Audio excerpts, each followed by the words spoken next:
આજે રાજ્ય સરકારનો કપાસ ક્રાંતિના નામે માત્ર ખેડૂતને મૂર્ખ બનાવવા માટે એક નિર્ણય કરતો પરિપત્ર આવ્યો છે. આ પરિપત્રમાં કોઈ સ્પષ્ટતા નથી કે ખેડૂતોને બિયારણ આપવામાં આવશે કે રોકડ આર્થિક સહાય આપવામાં આવશે. નંબર 1, જો બિયારણ આપવાનું હોય તો લગભગ 80% ખેડૂતોએ કપાસ વાવી દીધો છે. તે જે ખેડૂતો અત્યારે ઓનલાઈન કરવા આઈ પોર્ટલમાં ઓનલાઈન કરવા જાય છે તો વીસી એમ કહે છે એમને કે ભાઈ આમાં તો શરત એવી છે કે 3 ફૂટના અંતરે કપાસ જે લોકો વાવતા હોય એમને જ આ સહાય મળશે. હવે જોયા જેવું એ છે કે કપાસ ગુજરાતમાં મોટા ભાગે 4 ફૂટ, 4.5 ફૂટ, 5, 5.5, 6 ફૂટના અંતરે વવાતો હોય છે. 3 ફૂટ અથવા તો એનાથી ઓછા અંતરે તો કોઈ કપાસ વાવતું જ નથી.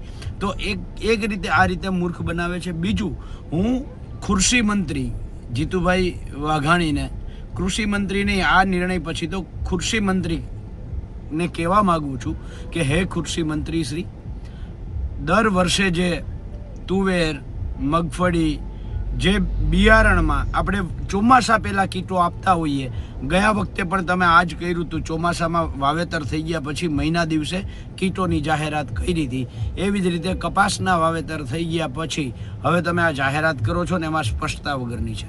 જો કૃષિ મંત્રી શ્રી અને રાજ્યના મુખ્યમંત્રી નહીં, મૂર્ખ મંત્રી શ્રી, આપ શ્રીએ ખરેખર ખેડૂતોનો ઉદ્ધાર કરવો હોય અને તમે ડબલ એન્જિન સરકારની જે વાતો કરો છો અને તમારું 1% જો કેન્દ્ર સરકારમાં ઉપજતું હોય તો કેન્દ્ર સરકારને કહો કે જે આયાત ડ્યુટી કપાસમાં છૂટ આપવામાં આવી છે 0% અમેરિકાને, આ આયાત ડ્યુટી જે 0% છે એ વધારીને મૂળ જે હતી 12, 15, 17, 20% ત્યાં પાછા ફરીથી લઈ જાઓ તો ગુજરાતના ખેડૂતોને ફાયદો થશે, ભારતના ખેડૂતોને ફાયદો થશે.